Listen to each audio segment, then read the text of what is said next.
Gracias, presidente. Espero no extenderme mucho. Debo decir que sí hizo falta la participación del ministro de Defensa, lo que yo anuncié al comienzo, lo confirmo en el transcurso del debate. Lamentablemente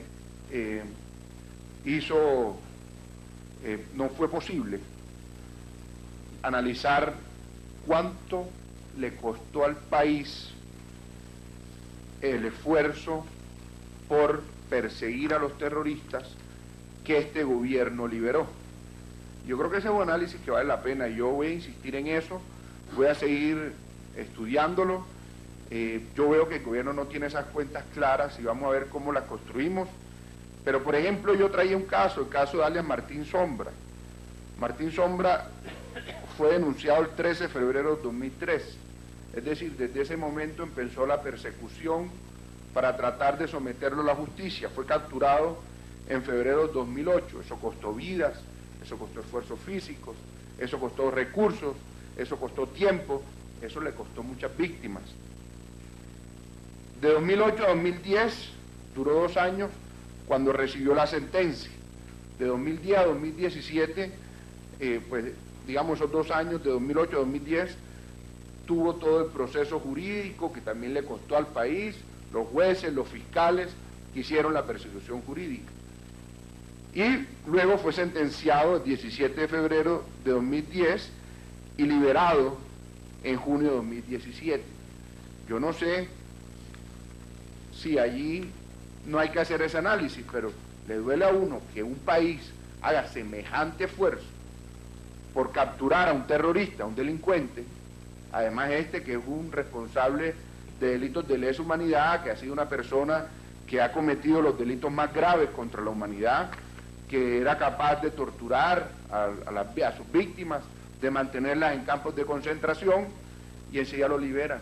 Y eso no pasa nada. Yo creo que este país tiene que hacer una reflexión muy profunda sobre eso, y yo creo que ese punto de este debate quedó sin resolverse. El gobierno no dio la cara en lo absoluto sobre ese tema, y posteriormente insistiré en ese aspecto. Yo no sé, me pareció que la viceministra comenzó con un análisis muy técnico, y yo lo traté de revisar con la mayor atención.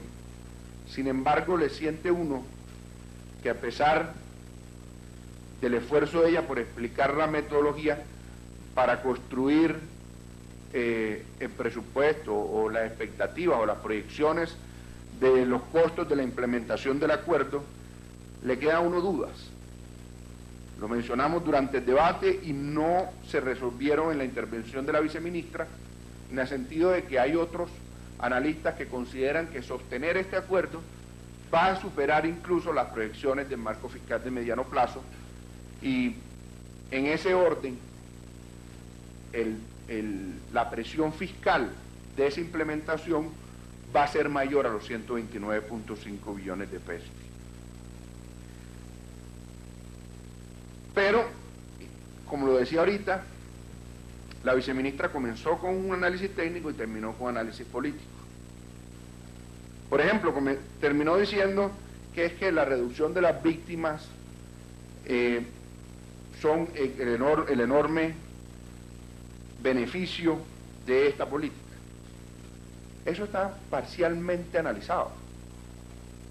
Eso está parcialmente analizado, porque durante la negociación con la FARC hubo víctimas, y dejó de haber víctimas en el momento en que el gobierno colombiano renunció a la persecución de la FARC, y en el momento en que la FARC, por su voluntad, pero no por el sometimiento del Estado, decide dejar de atacar a la población colombiana, incluido el Estado colombiano. Pero tenemos dudas severas o muy profundas de que eso sea sostenible en el tiempo. Primera razón, el gobierno permitió que el país pasara de 40.000 hectáreas a 200.000 hectáreas. Y si siguen esa política, seguramente no va a encontrar ninguna víctima, ni va a haber ni un solo muerto en el hospital militar, pero el país va a terminar en 500.000 hectáreas de coca. Entonces, si esa es la decisión del gobierno, vayan diciéndolo. Incluso presionaron los Estados Unidos, salió el gobierno a tratar de demostrar que un resultado, y mire el resultado, 6 muertos un día, que ni siquiera llegaron heridos a la escuela militar, quedaron muertos, y que no se sabe ni cómo fueron. Y ahora sale el gobierno, en lugar de respaldar a la policía, sale a condenarla de antemano. Yo creo que esa posición le envía un mensaje equivocado al país. Yo creo que ese mensaje que ustedes le envían al país hace más daño de lo que favorece. Claro, en algunos sectores de la comunidad internacional los tienen confundidos.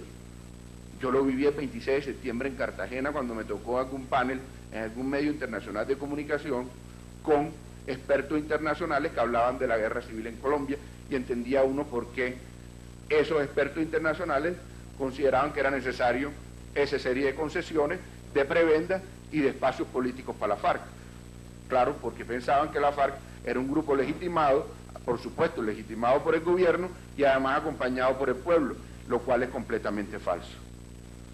Usted dice que el crecimiento del PIB empieza a dar señales de mejoría y que ya el efecto de la paz está empezando a generar el dividendo. No reconoció que la